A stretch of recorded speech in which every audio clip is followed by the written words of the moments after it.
From 1680 to 1700, this is the average amount of slaves per year coming to the colonies, went from 5,000 to 20,000. It should be said that slavery in the North was also legal and common, but it was different because, as I said before, the North didn't have the same kind of needs for slavery. And Northerners were still very involved in the slave trade because, as terrible as it sounds, slaves were still considered property. They're still a commodity.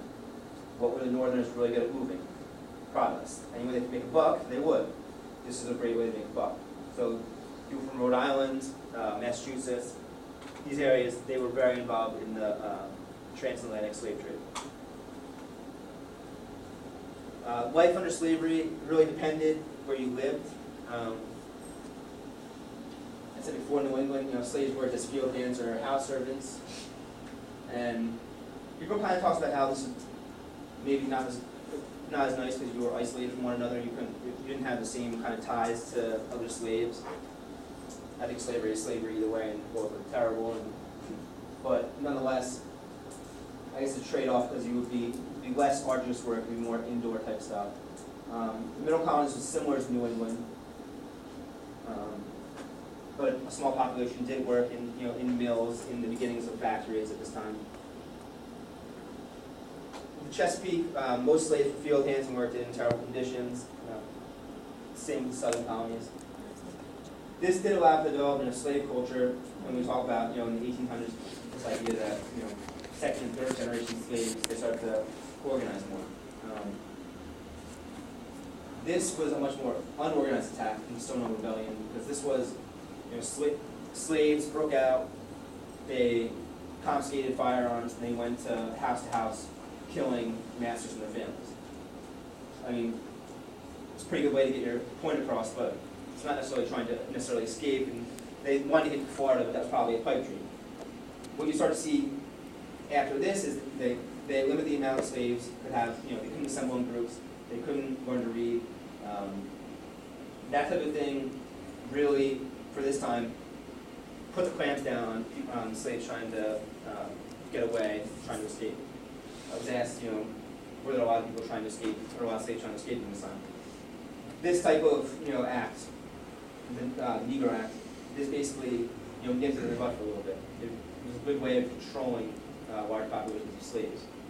But as second and third generation slaves started to learn how to read, learn how to secretly meet, secretly pass, instructions and stuff. Later on, 1800s, you started to see more of an organized attempt at not just escape, but the idea that an organized and educated slave population is better equipped to resist what the master wants. So you can pass instructions and you can pass ways to get around. You might learn that breaking this type of equipment or this type of the ability to slow down the amount of money that the slaves are making, or that the slave masters are making, without the slave master actually coming down on them. These little ways you can get back at them. That started really develop. I was just watching this program.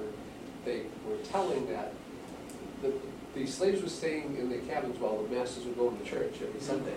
And then they found out that while they were in church, they were learning how to read and write and do little things, and they didn't like that. So what they did was they came back and they told them that if you go to church, this will guarantee that when you die, you will go to heaven. And because they had to believe whatever they were told by the masters, they had nothing else to go by. That's something they started getting so religious. They go to church all the time. But they also, they didn't have to believe what the master was saying because they also incorporated, the ideas of their African religions before they were even slaves, molded with this idea of Christianity. And now, when they're going to church and they have to, or the ministers coming and reading the Bible to them, right.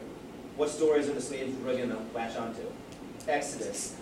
These ideas that soon, like the masters are telling them that we are the oppressors, and one day you will be free, even though they're reading it to them out of the Bible.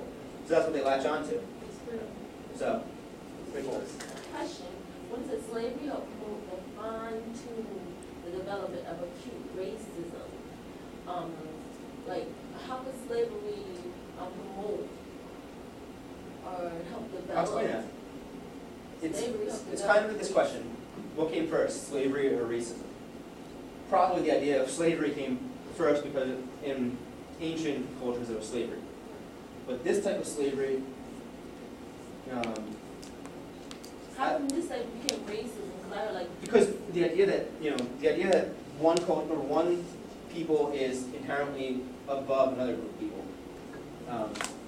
that was fueled by the idea that these people are our slaves. But actually, this was actually, don't you find out like years later that that's fake? It was just people that didn't know as much English or didn't have as much of their religion. Like they couldn't speak English, they were like dumber or like not as smart or whatever. Considered they wasn't as smart because of the fact that they didn't know